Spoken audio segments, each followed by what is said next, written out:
A new season brought forth by a new year. What new dangers, what new knowledges, what discoveries, and what stories will we uncover? For all of these and more can be found here at the lair of OmnusI in this, our third season.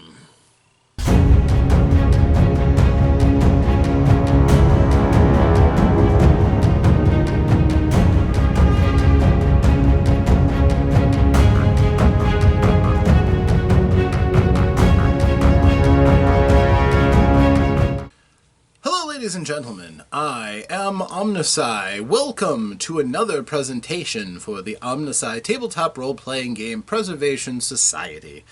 This is a very special episode as it's dedicated to my best friend Vince, who has unfortunately fallen victim to COVID-19. He is well on his way to recovery, I'm happy to report, and I'm hoping that he and all of his are doing well and will no longer be plagued by this at any point in the future. But we're going to press on with this very special induction into the society. For this is one of my friend's favorite books from this era. You'll be able to tell by the amount of love that it has been shown and the usage with which its pages have been worn and the binding shattered.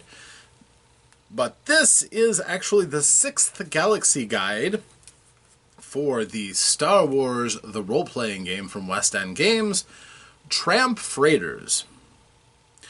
Now this book is basically your go-to for all things running a smuggler. All the ins and outs, the difficulties of being a smuggler, how you could bring the act of smuggling into adventure and make it fun and exciting. Making sure there's plenty of challenges for the smuggler who would wish to be rich but is undoubtedly going to be hit with numerous setbacks on their way towards financial solvency even. Most smugglers and, well, even honest traders spend their lives in debt. Most of their finances going to procure the next load so that they can make a profit at the end of it. It's always chasing that profit. Now, when you throw in a battle against the Galactic Empire, it gets pretty messy. But this will give you everything you need for those of you who've always dreamed about being Han Solo. Of course, Luke Skywalker gets a large amount of the press for Star Wars, but there's a lot of people drawn to the rugged exterior of Han Solo, the jerk with a heart of gold. This character is, well, kind of beloved in the annals of cinematic history, and Han Solo certainly is a prototype for a lot of Star Wars characters. At the very least, a basis. That freedom to have a ship to be able to go anywhere you want to in the universe, the thought of living by the skin of your teeth, the idea of watching your ship grow and develop as you enhance it and learn the ins and outs of it intimately so that it can save your life on numerous occasions and procure you the wealth that you need to be able to thrive in a society in a galaxy that doesn't always want you. Now, this book is more than just a collection of statistics. It is not just a catalog for buying a ship or buying enhancements for your ship. It's talking about all sorts of things related to smuggling and the black market trade. And as such, it's going to have a lot of adventure ideas. Some of this will be very useful for players, trying to figure out exactly what it takes to be a smuggler, and, again, to possibly be a smuggler with an eye out towards helping the Rebel Alliance. Bear in mind that even if there was no empire in the heart of the Republic, there's still smugglers. There's too much profit to be made in moving illegal goods, as we know in even our society today. There's still a high amount of money that one can make from transporting illicit goods, such as drugs and other things. So, too, are people going to be chasing that? And even if you keep your nose clean of the potentially immoral things, if you don't touch slavery, which exists in the Star Wars universe, it's true, although it's mostly relegated to aliens in the Empire, there's no doubt that it does occur. But even if you go past that into things like spice, the kind of universal drug of Star Wars, even if you keep your hands free of that and you deliver things that people need, like shipping medicines to planets that have been ravaged by plague, you can make a tidy profit doing that if you can procure something that is rare and very much in demand or need and bring it to a place where it is going to be received gratefully and hopefully with a good payoff. These are all the kind of things that a smuggler has to worry about, even if they're not the piratical type that will take someone else's loot and try to sell it. You could be a perfectly honorable smuggler trying to help people out, and your life is still going to be challenging. If you want to be less honest, well, it's a role-playing game, so there's plenty of room to explore the dark side of human nature and a galactic trade system that, quite frankly, isn't very fair. There's always going to be margins, and this is a game about living in those margins. So, without any further ado, let me introduce or reintroduce you, depending on how familiar you are with the subject at hand, to Star Wars, the role-playing game, Galaxy Guide 6, Tramp Freighters. Again, you'll have to excuse the condition of the book. This has been well loved, and as a result, it's hardly in mint condition. Very much a play copy, but I will show it all to you for your edification. Here we have Galaxy Guide 6, Tramp Freighters. And yes, the book is in pretty bad shape. Many of the pages are practically single. I should probably put this in a 3-hole punch and put it in a binder, but this will suffice for this look at. So, this is playing as free traders in the Star Wars universe, which this is about as detailed of an examination as the subject has ever really been given in Star Wars, to the best of my knowledge. So I'm going to be very careful trying not to do any more damage to this book. It deserves at least that much consideration. So, Tramp Freighters, Galaxy Guide 6, and your introduction. Again, a lot of this is going to just gloss over what is involved with a Tramp Freighters campaign. And this is mostly going to be talking about the campaign world that they put in here so that you have a stable system that you can use as the backdrop for such a campaign, with contacts and goods and ports of service and, you know, the various things that you might need to do. Of course, you can apply this to anywhere in the galaxy, creating your own if you wish. But the Minos campaign is basically just that. It's something that gives structure and purpose to a game that's going to center around the acts of smuggling. Chapter 1, How to Begin. Designing the ship. This game is about center point on the ship. It is its own character. It lives and it breathes, and if you don't take care of it well, it will die. So, this is about some ideas on how to keep your game alive and how to keep your ship running if you are going to run this type of campaign. The type of player characters that are involved, giving you a suggestion on the types that work best for the game. Obviously, a smuggler being a prime choice, but not necessarily. Now, the overall Minos campaign is again taken from the perspective that you are a rebel. And therefore, it's talking about setting up a rebel cell in the Minos cluster. But a lot of the things in here are also about the business side of it, because not only are you a rebel, but you are also trying to be a business person, trying to live on your margins and trying to survive. And, of course, dealing with the Imperials, because there will be Imperials. And this overview does a pretty good job of summing up all of the different things that you would need to know for elements of this kind of a campaign. The hunted criminals gambit, where, you know, dealing with the Imperials on a consistent basis. Using established characters that you want to bring into the Minos cluster, but also the idea of using new characters and how to cement them in to the overall story arc. Of course, some reasons why a character would be useful in the group. So this gives you something to look for to make sure that your characters have at least something that they contribute to the campaign. And whether that's underworld contacts, whether that's technical skill and mechanical skills, these are all elements that can help. And of course, having somebody who's good at bargaining, very, very useful for an independent trader. Player introduction. What it's like to be a person who is on the edge. Now, a tramp freighter doesn't necessarily mean that you are a smuggler. It means that you're a very small-term trader moving, hopefully, highly profitable goods in a smaller ship, not the huge bulk cruisers that, or the bulk freighters that can haul, hundreds of thousands of tons of goods to one system to the other. They're very slow, but they make a profit because of how much they can transport, and also they usually operate legally. This is about not that. You have a small, light, or a medium freighter that contains a much smaller cargo. 100 metric tons may not seem like a small cargo, but compared to the needs of a galactic populace, it's very small. So you're going to be concentrating on smaller loads. The tramp means that you are not necessarily tied down to a trading company of any sort.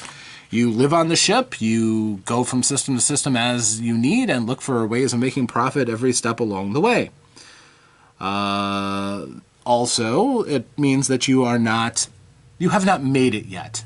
You are very much living hand to mouth, and each new load comes at the cost of wiping you out potentially if everything goes wrong. So, that's what being a character in this kind of a campaign means to be. Chapter 3, Tramp Freighters and the Rebellion. Obviously, the Rebellion needs all the help they can get. Tramp freighters and private independent traders have a major impact on the Rebellion, both providing ships, providing resources and goods that the Republic desperately needs, including the transfer of information and critical parts. So, this is, again, an overview of how the Tramp Freighter campaign dovetails in with the Rebellion, not just in the Minos cluster, but all over in the Star Wars universe. And also talking about the various threats, primarily the Empire, but also other threats like piracy and competition. So, and then, again, the Tramp Freighter talking about how to supply the Republic, or the Rebellion, I should say. And this could actually be extrapolated outside of the Rebellion as well, because the needs for a lot of the same things apply even if there is no Empire. So, yeah, this is a good overview. Now, speculative trading. A lot of people will come into a game about being a smuggler or a tramp freighter pilot and not know exactly how the whole trade thing works, how to make money, how to line up jobs, and how to buy in a place where something is plentiful and take it someplace where it is not. This outlines that kind of an economy and how you can prosper in this kind of an environment. I'll be honest, as a player, I never really looked into it, but because we were always concentrating more on the rebel side. But I'm not saying that the people who were the smugglers in these games didn't, because there's a lot of useful ideas for campaign building and profiteering as a smuggler, talking about the different styles of worlds, and bring from areas where there's desperate need to places where you can try to make a profit out of something that may not be as necessary. Different trade good categories, different worlds and styles of worlds. Technology levels, finding the customers, the actual process of trading go along this way, which is fairly straightforward. Luxury goods, how much you can carry, these are all factors that are important to a smuggler. One style of smuggling and transport is a drop point delivery, where you're not going up to a customer and just trying to sell your goods afterwards. This is about trying to deliver goods. You are hired to carry something from one point to the other.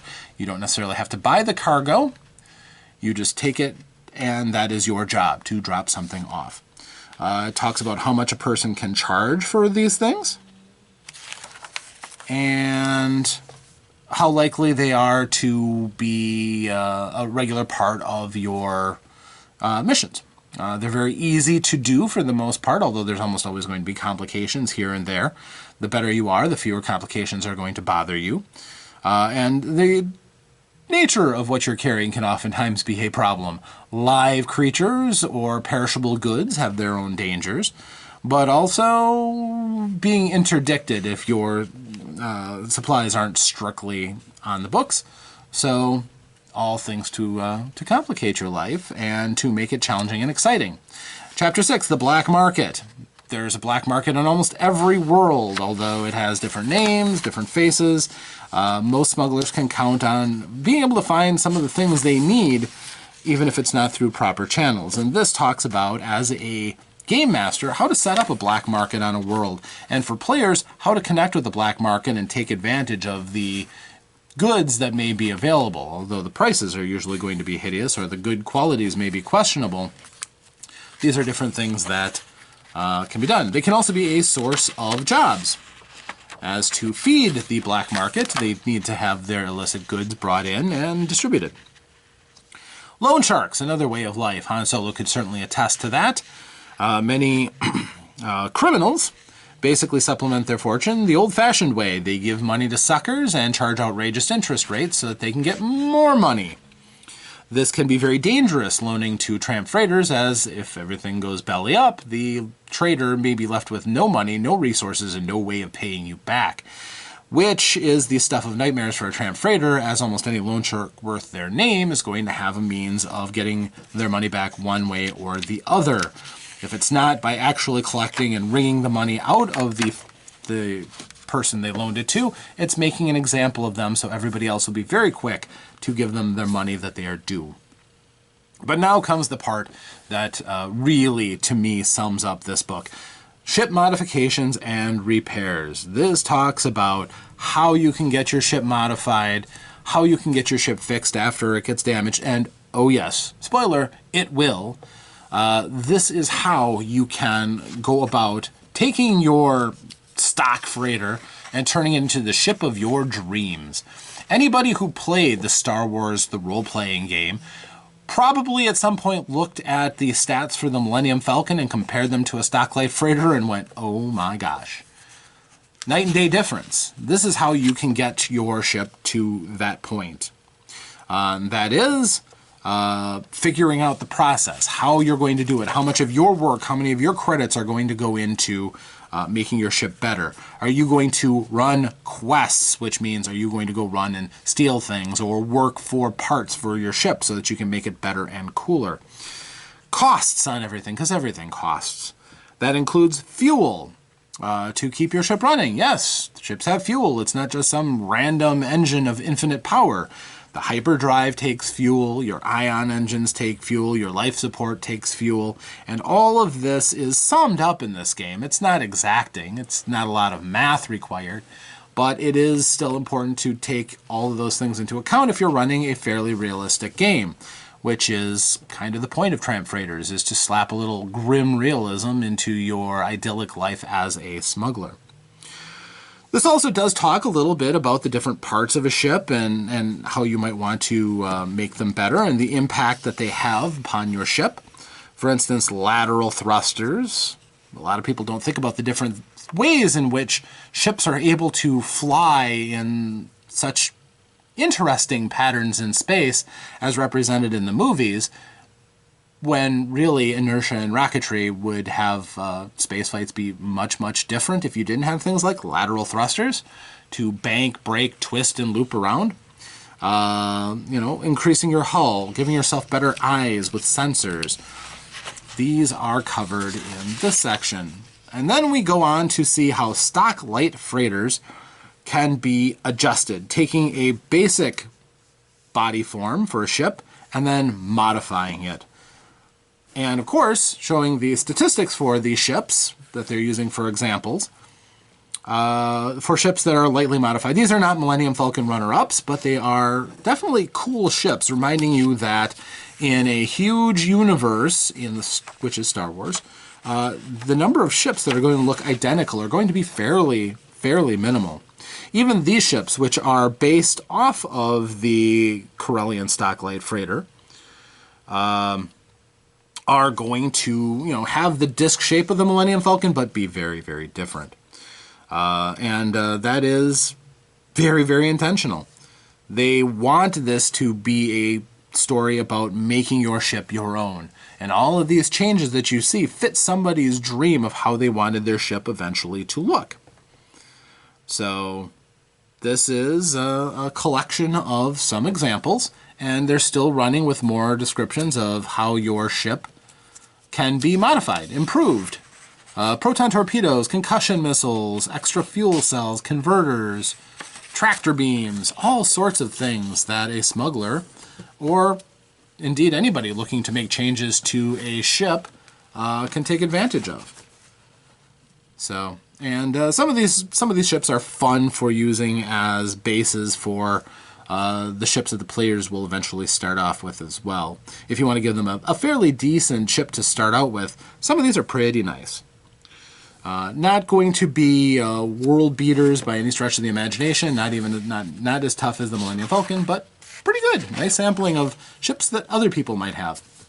Now we get into the campaign, the Minos Cluster. I have not run this campaign myself, but this is going to talk about the rules of being in the Minos Cluster.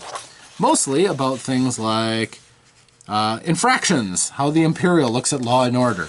That's a big part of the experience for this. Now, I'm missing a page or two here and there, not too surprising considering the damages has, so would have to resort to the PDF if I was, dying to get those extra 2 pages. But right now, I think this will suffice to show kind of what is available here. And then the different planets. Again, this is setting you up for a campaign. So each of these planets has a spaceport, a place that would be of interest for characters in this universe, in this setting. And again, with a lack of a spine in the book, most of these are just single pages at this point, but again, you can see a variety of useful planetary information, which would allow you to go to different planets and see different cultures and have different opportunities for adventuring and profiteering, including story campaign ideas, different stories that are available from the different scenarios that the book sets up for you. So, a lot of good information here. Now, I did thumb through this. There's an ongoing, there's a church conspiracy that's a story idea. There's a prison, which could be opportunities for breakouts or for being imprisoned yourself if you fall afoul of the security bureau. But there's a lot of just solid info that, again, your players aren't going to know if they haven't read this book. So having new and interesting ideas can be really handy. A couple of statistics here and there too, but really this is mostly about fluff, the ins and outs of a section of the universe that you can use for the backdrop for your adventures. And then we talk about the campaign. This is something that the Game Master should not let the players read if they're going to run this. They talk about starting up the campaign, the overall design, different adventure outlines that you can run. Now, the adventures aren't specifically outlined. This is not a module, after all. This is more of a resource, but still pretty good, including eventually working up to getting the Minos Cluster to revolt against the Imperials. An Imperial Customs Corvette, that's something that the players are likely to have to deal with at some point. Pretty tough ship for a Stocklight Freighter to have to fight. And eventually getting up to the point where it all comes to a head with the rebels trying to get this slice of the galaxy to free itself from the Imperials.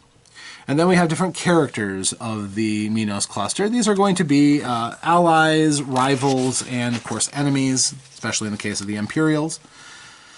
But also there's going to be a lot of other smugglers that you will associate with during your career, including pirates and tax and just a huge collection of people. Obviously, this is only a start. If you're going to make the campaign richly yours, you're going to want to come up with a lot of other characters that your players will be moving in and around, but it's a great start. And then you have charts and tables, fuel consumption, values of luxury goods, your bargaining, and how to make a bigger profit with higher skills.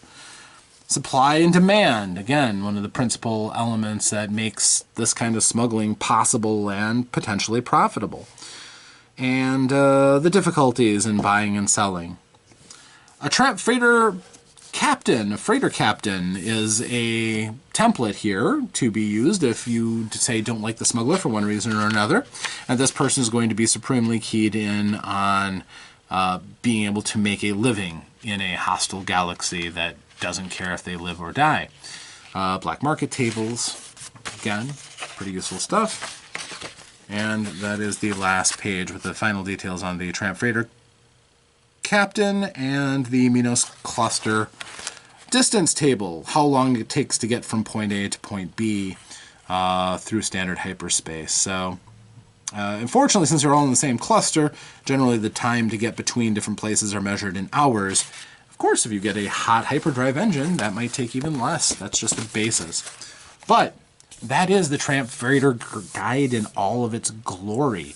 This is something, as I said, excellent resource material, and also the basis for an entire new campaign all in one tight resource. So, that's the book. Back to me. So, this was the Tramp Freighter Guide. It always seemed in our games of Star Wars, somebody had to take a ship. Somebody would play smuggler, or maybe the Tramp Freighter captain, and or maybe they'd make their own character, but a stocklight freighter and a pile of debt for that freighter always came with a character. This automatically did two things for you. It set you dynamically in the universe with the freedom to go wherever you needed to go, and at the same time it gave you extra ties. You had extra costs, which you hoped the rebellion would cover if you were working for them. Frequently they couldn't, so you had to make money on the side if you could. And it gave you a debt so that you had a nemesis. The bill collector, always coming up for your crime boss, wanting their money. Now, if you were a canny game master, you would always have a way of making those folks come in looking for just a little bit more money than the players could afford, and always making that a little bit more stressful. If the players ever felt like they were getting out from under that debt, well, it was time to do something else to keep some sort of a tie or a tether, maybe a fee considered for blasting the collectors who came looking for them, and adding on to the debts required, or there was a whole slew of different things that you could do to a group that was indebted to one of these slum crime lords, and whether or not you were going to throw in names like Jabba the Hutt, really wasn't necessary. All crime lords do kind of the same things. So the number of loan sharks that you could find, even if they were based in a place like the Minos cluster, are still going to have hands all over the place, whether that means hiring bounty hunters or assassins or just thugs, or just making places that are just genuinely unfriendly to the players because of debts owed and maybe acts of infamy that have been performed.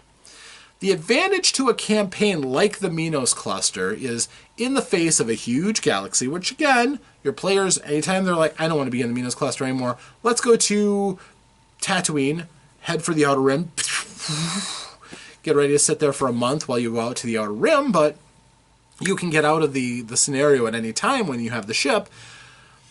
At the same time, this gives you a feeling that in this huge universe, this huge galaxy, here's a place where you can learn the planets, you can learn the spaceports, you can learn the people, and set down some, even if they're not permanent routes, some idea that you know these people, you can trust some of them, you learn who you can trust, you learn how to get away from the various customs agents and Imperial Security Bureau agents of the Empire, and try to accomplish your goals. maybe even make some money along the side, improve your vessel, and pay off some of your debts while tweaking the ear of the Empire until eventually you can set things in so that maybe you can do some real lasting damage before you call the campaign to an end or get ready to move on to the next great adventure. Eventually, one of two things are going to happen. Either you can get the system into full-on revolt against the Empire, in which case the Empire may waste the resources to send sections of the Imperial Navy in to pacify the system, which will help the rebellion everywhere else throughout the galaxy. Or it may mean that it actually creates a place where the rebellion can recruit more openly, where they can move goods and be able to have an outlet that allows them to sustain if the Empire can't be bothered to take it back. As a bit of a spoiler, they probably will come with force to take the Minos cluster. But even so, you can have a really rich and involved story. Again, using the same very simple rules that I've already outlined, and have a ship that grows and lives and breathes as you continue to improve it and play around with it. Think of different ways that you can tinker and modify the ship and improve it until eventually it's the ship of your dreams. And it has met some of the potential that you had. Does that mean you're going to be done tinkering with it? Probably not. I don't believe that Han Solo and Chewbacca ever stop looking for ways to upgrade their ship, despite the fact that it's quite formidable. But they always pass on opportunities to get bigger and better ships or newer ships because that's their home. That's their friend that they are constantly coming back to, patching up when it gets damaged and living in it and making it a part of them. You can do that yourself in this kind of a game, and this really does help to make it live and breathe. Now, if you don't want to have anything to do with having a stock light freighter, say your characters love the starfighters and you're not really interested in having a big old slug that moves around and absorbs damage, and well, okay, that's fine. This is still an excellent guide because, again, it gives you a campaign that can be very interesting, even if you're not interested in the trade aspect of it as much. It's fine. But it also gives you a window to look through to understand a living, breathing part of the galaxy that you can pull out and expand upon when you want to make any section of the Star Wars universe your own. Understand there will be people who will be out there looking to make a profit. Understand that if you need to go someplace, you might smuggle yourself. And just like you saw in A New Hope, you might actually hire one of these people to get you from point A to point B. Better hope they have the skill to back up their words and have a ship that actually is better than it looks so that you have a chance of successfully doing this. But these are elements that help to make a better, richer world. There's education that can be had in there about the Star Wars universe in general. There's a host of resources, new ships, new campaign ideas, the obstacles and trials, and also putting a price tag on some of these things. Do you ever see Han Solo with a receipt in his hand for the fuel that he just paid for the Millennium Falcon? Nope. You can lampshade that if you want to and just mention that when your ship goes into a port, it's getting refueled. And not charge the group for that if you want. That's fine. If that's a part of the storytelling you don't care about is doing the bean counting, fine. But if you do want to make that a part of your game, the elements are right here.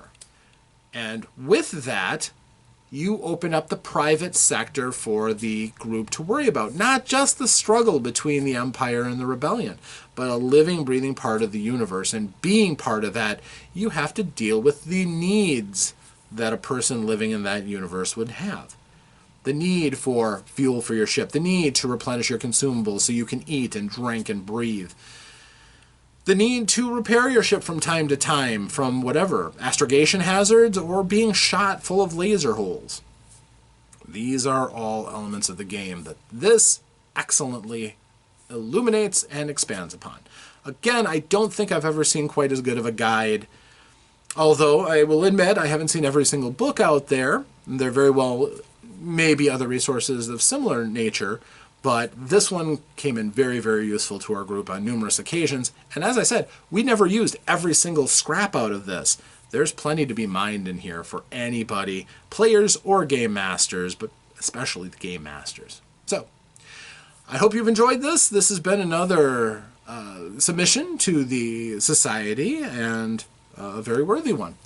Hopefully you've enjoyed this and are looking forward to the next time we sample. We'll be going back through the Galaxy Guides to an earlier one, but no less important. So, until next time, thank you and farewell.